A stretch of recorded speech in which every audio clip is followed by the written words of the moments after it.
The boldness of Jehovah God's message is gone in this very article. How will it change? That's the question it gives. But all it says, contact a Jehovah's Witness. We'll tell you how. The kingdom is not in here. The kingdom is not in here at all.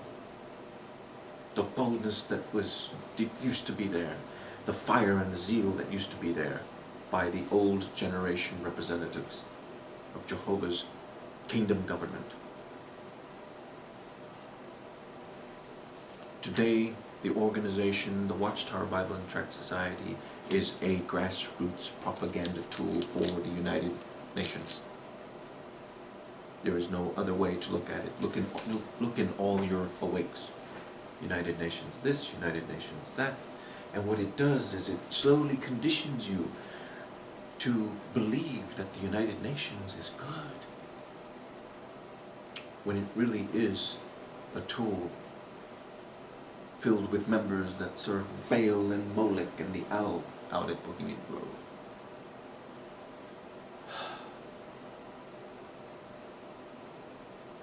So what next? What next, brothers? What shall we say next? Is it true regarding the letters where they're no longer part of the United Nations?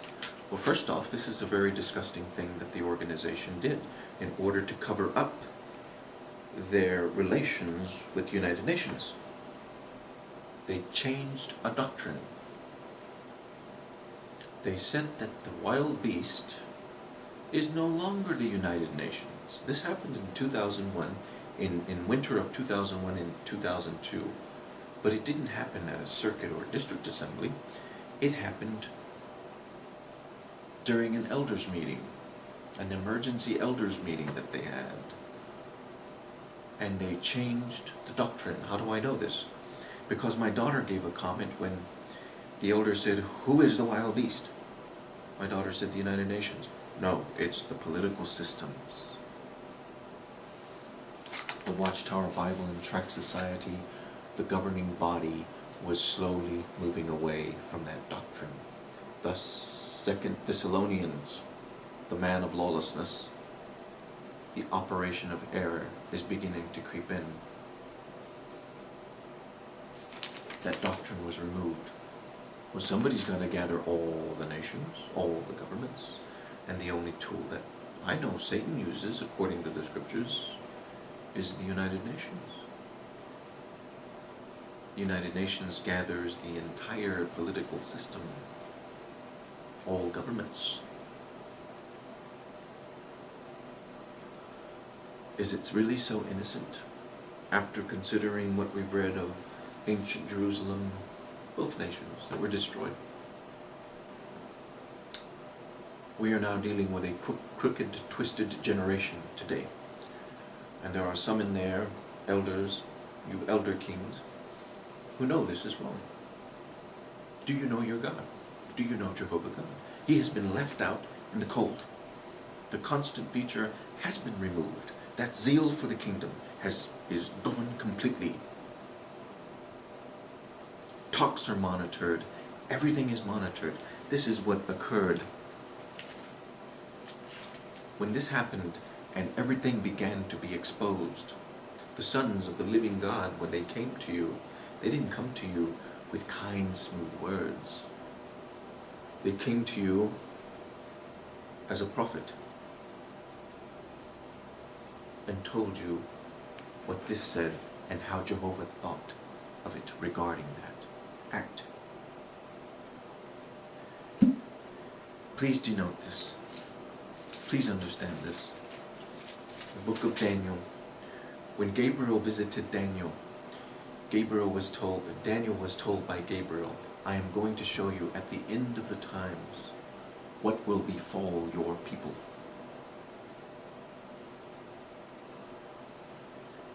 And this is what happened. And those who are acting wickedly against the covenant, He will lead into apostasy by means of smooth words. And the king will actually do according to his own will, and he will exalt himself and magnify himself above every god, and against the God of gods. He will speak marvelous things, and he will certainly prove successful until the denunciation will have come to a finish, because the thing decided upon must be done. And to the God of his fathers he will give no consideration, Jehovah. And to the desire of women and to every other god he will give no consideration, but over everyone he will magnify himself. But to the God of fortresses in his position he will give glory, the United Nations. The grassroots propaganda it's doing to that God, the beast, the image that is made, it is now part of the system grid of the devil, the Watchtower Bible and Tract Society. It is now part of that beast. It's part of the beast. How do we know this? How do we know that there's still NGOs? And this is very important. This is where I tell the elder kings to really open their ears, if they have an ear, to hear what the Spirit says.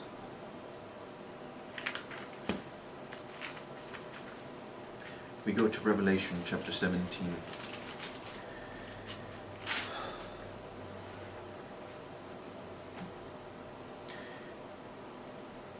And he carried me away in the power of the Spirit into a wilderness, and I caught sight of a woman sitting upon a scarlet-colored wild beast that was full of blasphemous names, and that had 7 heads and 10 horns. And the woman was arrayed in purple and scarlet, and was adorned with gold and precious stone and pearls, and had in her hand the golden cup that was full of disgusting things and the unclean things of her fornication. We remember Oholiba and Oholiba and Aloha, or Oholiba and Aloha. And upon her forehead was written a name, a mystery, Babylon the Great, the disgusting things of the earth. And I saw that woman was drunk with the blood of the holy ones, and with the blood of the witnesses of Jesus. We'll stop there for a moment. Why was it that the witnesses of Jesus were killed off? They were killed off in a spiritual sense. Today, many things apply spiritually. That's why Paul talked about the spiritual man. Things wouldn't happen literally as they did in the past. It would happen spiritually today. But when they were expelled and shunned even by their own families, they were dead to the organization. They were dead.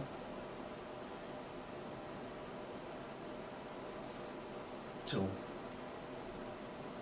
how do we know the work? We go back to the Song of Moses. What was the work?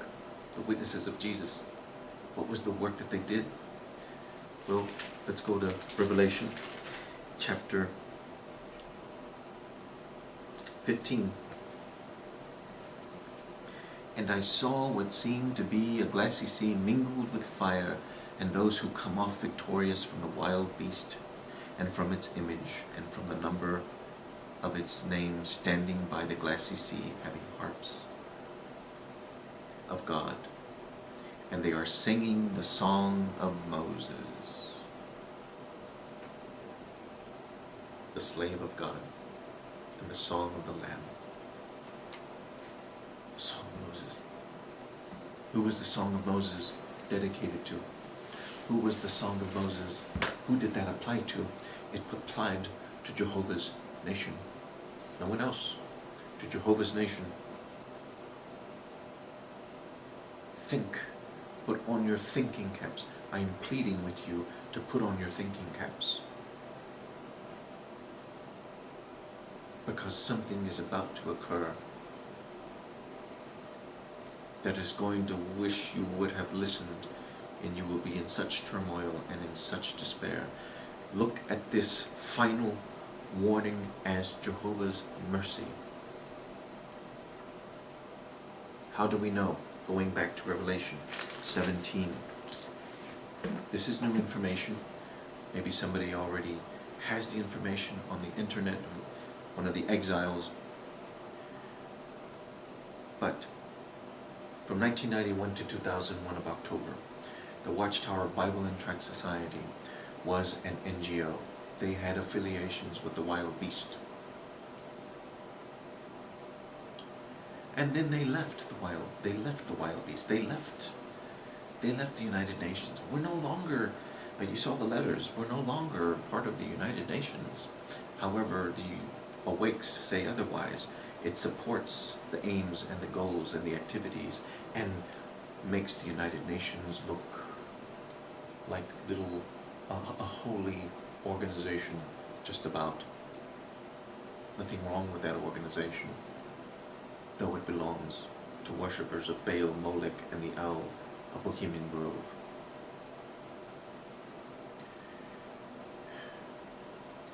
The wild beast that you saw was there from 91 to 2001. But is not. Oh, we're no longer part of the United Nations. We're not there anymore. And yet, will be present. Did you understand this? Look in all your awakes. You see nothing but grassroots propaganda for the United Nations. An organization that challenges the kingdom of Jehovah God and has shut the kingdom message down by infiltrators in the Watchtower Bible and Tract Society and have killed the message completely. This is not Jehovah God. They have killed public talks completely of the boldness of Jehovah's kingdom government. Again, the wild beast that you saw that was, but is not, and yet will be present. Those who dwell on the earth will wonder admiringly, but their names have not been written upon the scroll of life from the founding of the world. They'll wonder admiringly because the governing body will be giving signs and portents, telling them everything is okay, everything is fine, there is peace. Jesus is with us. Jesus is here. That's very wrong. Jesus said something to the contrary when he spoke about the last days. Jesus said he would be with nobody. If you go to Matthew chapter 24,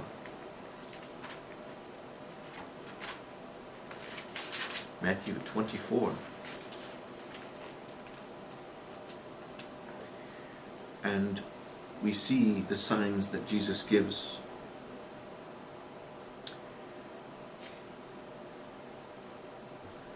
And everything else that he speaks about during the time of the end. He says this, 24:23.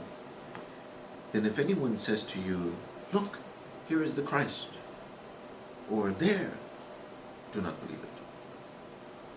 For false Christs and false prophets will arise and will give great signs and wonders so as to mislead, if possible, even the chosen ones.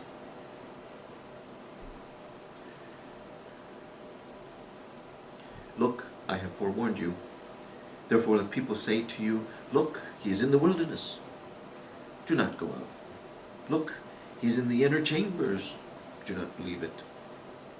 For just as the lightning comes from the eastern parts and shines over the western parts, so the presence of the Son of Man will be wherever the carcass is, there the eagles will be gathered together. Why are the eagles gathered together? They're eating the food of the carcass.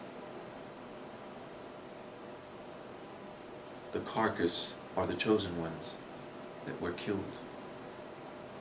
The woman of chapter 12, those that were faithful, Jehovah God sent her out into the wilderness, exile, out into the world. He is feeding her. Even though they're in despair, even though they're tired, they want to give in, they're depressed, but Jehovah's Spirit is holding on tight to them until he gathers his people again.